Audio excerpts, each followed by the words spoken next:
Your Golden Gate course, lesson number 2. By now you should be feeling more hopeful, cheerful and confident than you can ever remember. Are you? Pause and consider this. Think of some earlier period of your life when your hopes were high, when you had many plans for your future, many bright dreams. Are you as confident now as then? Better still, are you more confident and optimistic? For you have good cause to be. Believe me, there are sound scientific reasons for great confidence, because if you follow these lessons eagerly, your thoughts will change, and as your thoughts change, so your whole outer life will swing into rhythm with them. The greatest delusion a man can have is to imagine his thoughts do not matter, to regard thoughts as wispy things, gone in a flash and of no consequence. A person whose life is the sum total of his past thoughts. A person's whole future will be shaped by the thoughts he thinks now. Get this truth as a conviction in your mind. It is vitally important. Don't wonder about this course, whether it will work some magic without your knowing it or doing anything and bring you prosperity. Whether it's any good, it will work some magic, for if you stop wondering and start believing, but you will certainly know all about it because you will definitely be doing something yourself.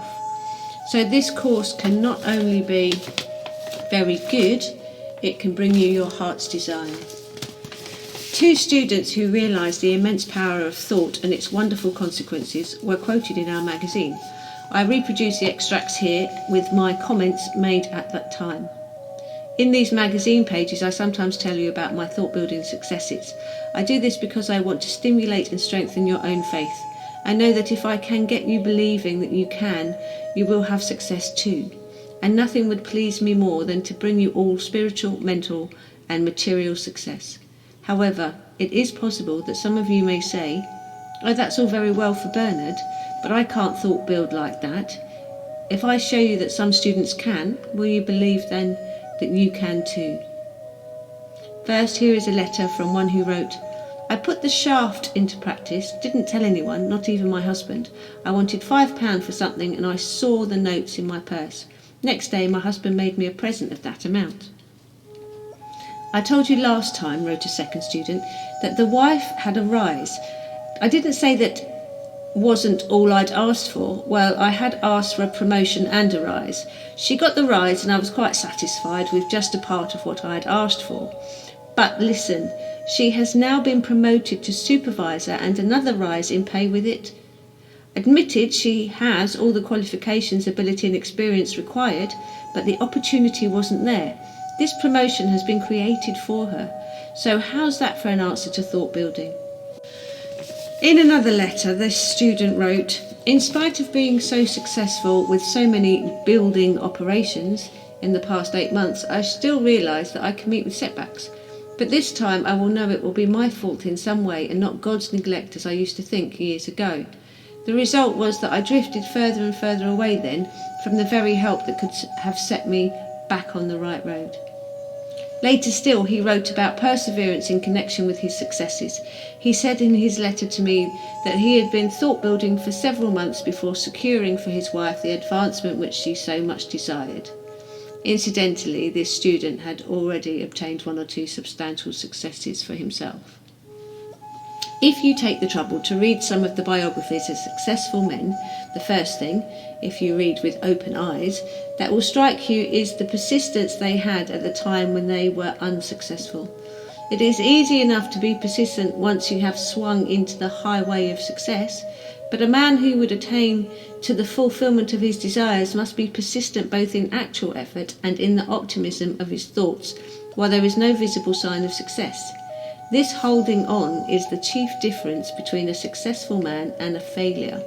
For if all the successful people you know or have heard of gave up or faltered before they had their first visible sign of achievement, not one of them would ever have got there.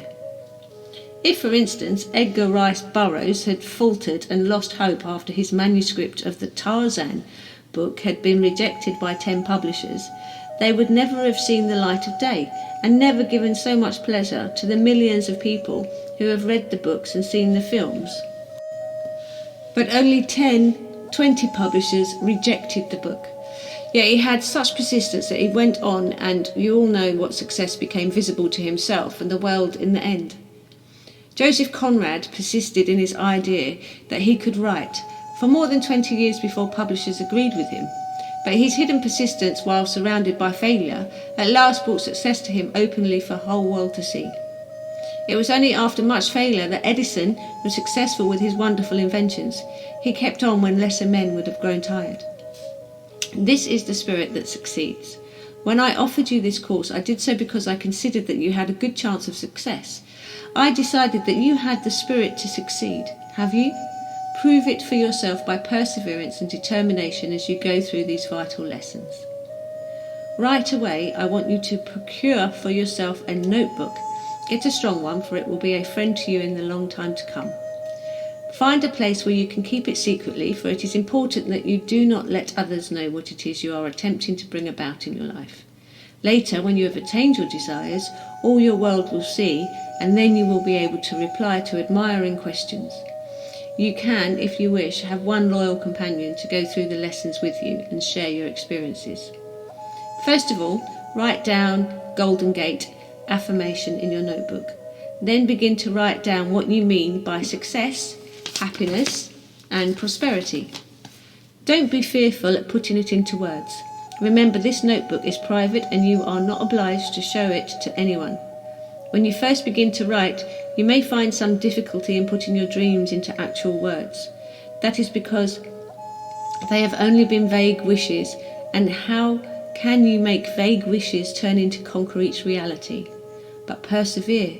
Add in something every day if you like, shaping your desires for your future as clearly as you possibly can. Each day, read over what you have written, picturing it all as clearly as you can in your mind. Be careful to avoid phrases like "I wish" or "I would like." Say "I strongly desire" or "I intend" instead. No matter how impossible your dreams may seem to be, don't be sceptical and amused by them. Be in deadly earnest. Write at the beginning of each day's entry and underline it, the biblical words, "Judge not according to appearances," and at the end write, "All things are possible to him that believeth." Give at least 10 minutes each day to reading over what you have written in your notebook.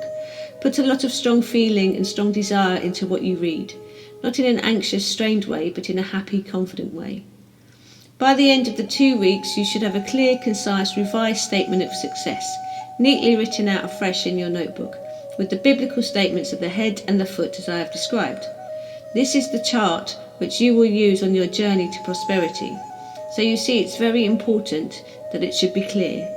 Once you have completed it, use it as often as you wish, provided you don't neglect your duties and become just a dreamer. But use it at least once a week. Be happy about it. Smile to yourself often when you think what a lovely future is before you. Crowd out every smallest thought of doubt or fear immediately arises by saying the Golden Gate affirmation. For if you allow negative thoughts in your mind, you will effectively stop the wonderful transformation that is already beginning to take place in your inner depths and heights of mind. All your happy, confident thoughts fly out in unseen rays of great magnetic power, and attracting the necessary forces, begin to work most powerfully to shape into visible form what you have in mind.